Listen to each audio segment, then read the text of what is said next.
welcome to today's edition of Cracking the Cryptic, where we're going to be having a look at a puzzle that should be somewhat easier than some of the puzzles we tackle on the channel.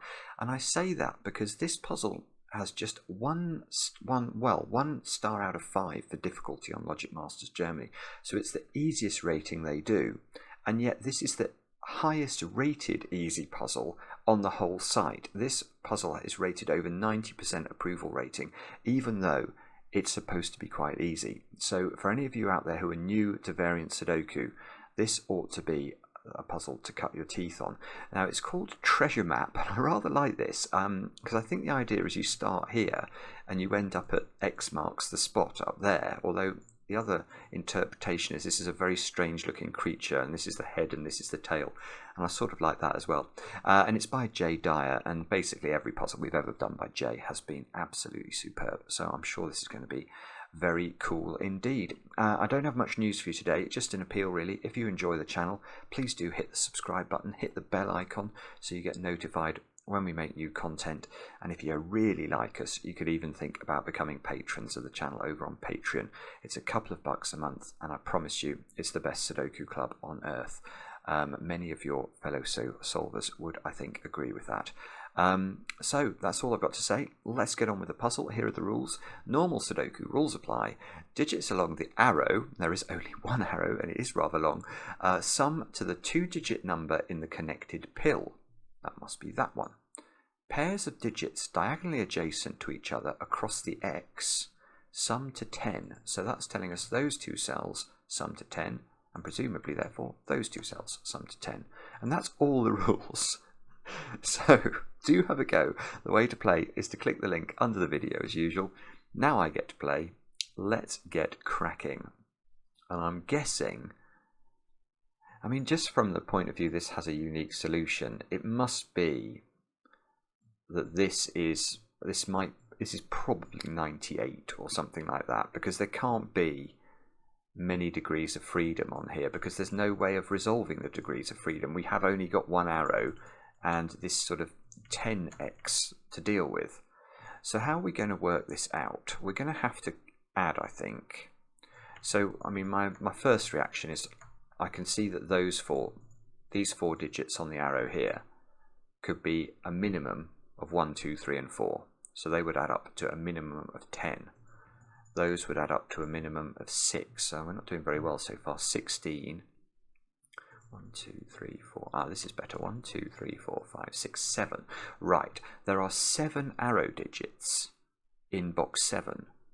So the minimum we could put on these 7 arrow digits is going to be the numbers. Oh, that's no good. I can't actually see when I did that then I couldn't see the arrow at all. So maybe red. Red's lovely. Yeah, okay. So the triangular number for 7 is 28.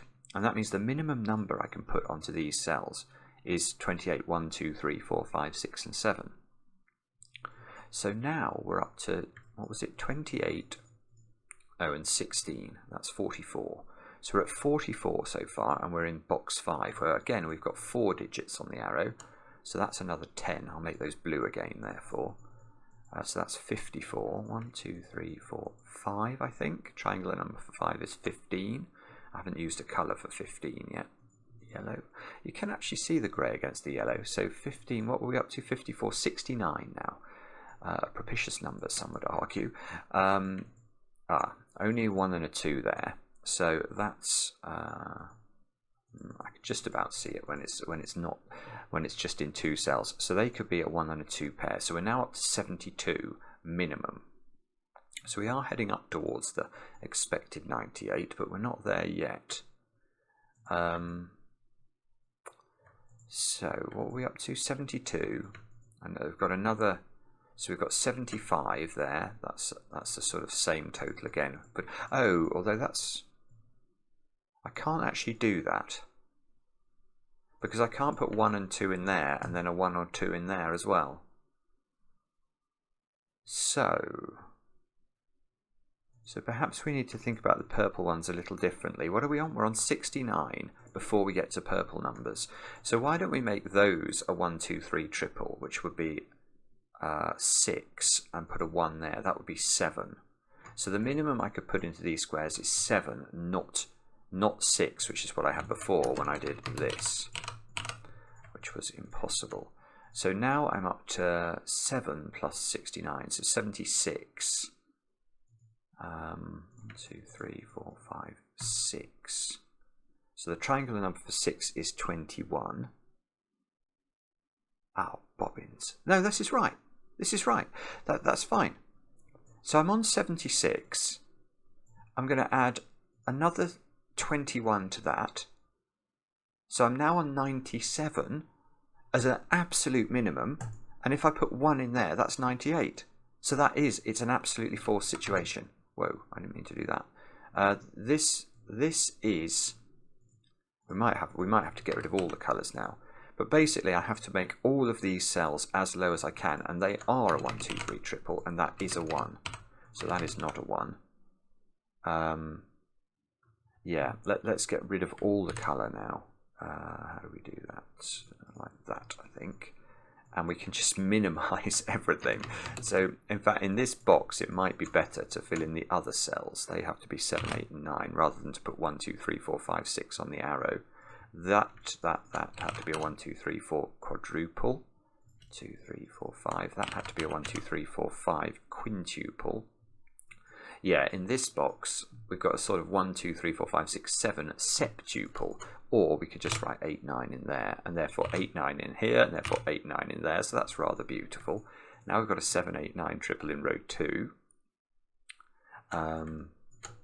They had to be 1, 2, 3, and 4. Those are not 1 by the power of Sudoku. In fact, 1 in box 3, I'm now noticing, is restricted. It's in one of 2 places.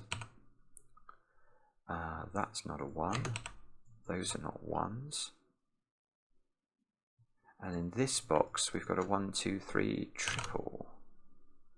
So now I've got a 1, 2, 3, 4 quadruple in column 4. But the worrying thing here is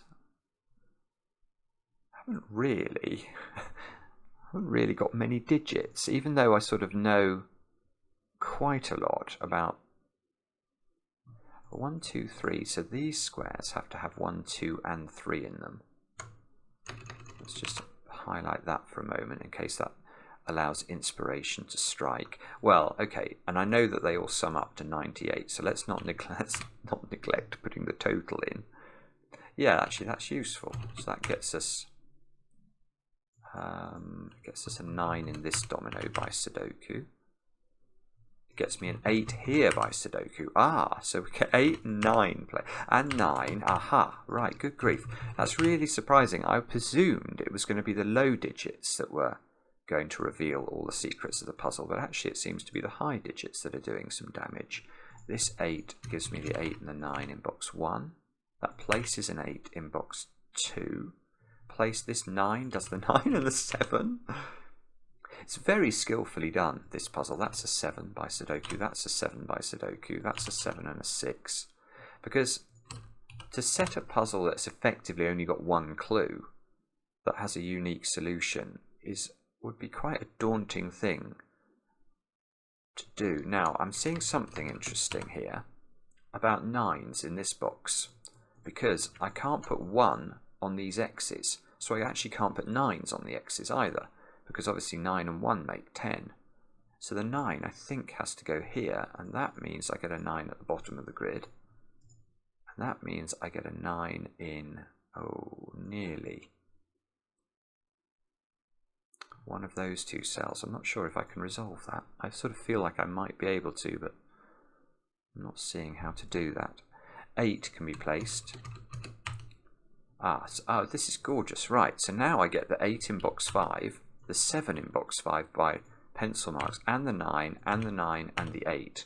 And have I got all the 9s then? Yes. Have I got all the 8s? Yes. Have I got all the 7s? No. No, I have. Oh, but look, I can place 7 there. So that's 7, so that becomes 3. Which is lovely, because now in my 1, 2, 3 triple in row 3, I've got to put the 3 here. And they become a 1, 2 pair. And that means Oh, yes, okay. So the other x sum here that adding to 10 is not 3, 7, it's not 2, 8, and it's not 1, 9. So they are 4 and 6, which means I get to put 5 in box 2. And now if we look down column 4, I haven't placed 6 and 7. That's the only digits that are unplaced, and there's a 7 here. So the 7 and the 6 go in. 7 is in one of these two cells. Ah, no, it's not. 7 is in box 1. Can we place there? So now I've done all the 7s. Hang on. Oh no, I'm not going to be able to do all the 6s. Although I can place 6 in box 5, and that gets me the 6 in box 2. Does that keep going somehow? I don't know. I don't think so.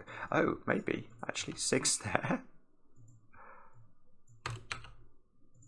So, yes, 6 here. This is still going with 6s. That's 6. Yeah, that's 6 and that's 6. And now I've done all the 6s out of absolutely nowhere. 5 in the middle of the grid by Sudoku, as so often. So many variant Sudokus seem to have a 5 in the middle of the grid, it seems to me anyway. So 5's going these squares.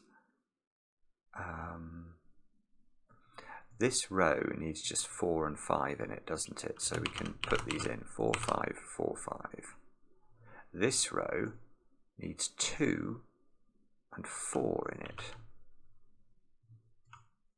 So what I'm seeing there is I've got a 2, 3, 4 triple in this column, and I haven't put 5 into this column, so I can place the 5, which gives me the 4, which gives me a 5 here. Okay, that's good. Now what else? Ah, that's got to be a 2 now. It can't be a 4. So that suggests these two cells are a 1, 3 pair. This is a 4, and that's going to be a 2 to complete box 1. So this is a 3 to because it was seeing 2, 4, and 5. So now we can do some tidying up of pencil marks. And we must place a 1 in column 1, so we can do that. We must place a 1 in box 8, so we can do that. We can do that. Good grief, this is actually solving, isn't it? Look, where does the 4 go in column 4? It's got to be in this domino, so it's not there. So that's 2. That becomes a 3, 4 pair. So that's 2, that's 3. We need 4 and 5 there, which we can do. That square's not 4 anymore. These are... 1 must go there in box number 9. That fixes the 1 and the 3. And that's no longer a 3 or a 4, so that's a 2. This has got to be a 2, 3 pair, and there's a 3 up there, so we can do the order 3, 2, 2. Get rid of the 2 from all those. They become a 1, 4, 5 triple. That can't be 1. So this is a 4. That's a 4 or 5. That's not resolved, I don't think. They're 4 and 5. That's also not resolved, except this 3 is going to help us. So 4, 3, 4, 5. And we get 5 in the corner. That's a 4. That's a 5. That's a 4. That's a 1. That's a 4. That's a 3. That's a... Oh, just be a bit careful. No, that is a 3. And that is a 5. And then we need a 2. And out of nowhere, we've done it. I've done it. That is, look, 13 minutes on the clock. That is one of the shortest videos I have done in years. But it was still very joyful, wasn't it? It was absolutely beautiful. It's just very clever constructing to come up with an enormous sort of forced arrow. And on top of that, not to ruin it by having, 16 extra disambiguating clues in order to fix the positions of all the rest of the digits on the arrows. All J needed was this X marks the spot, which is a very thematic thing to finish the puzzle with. Really, really clever, actually.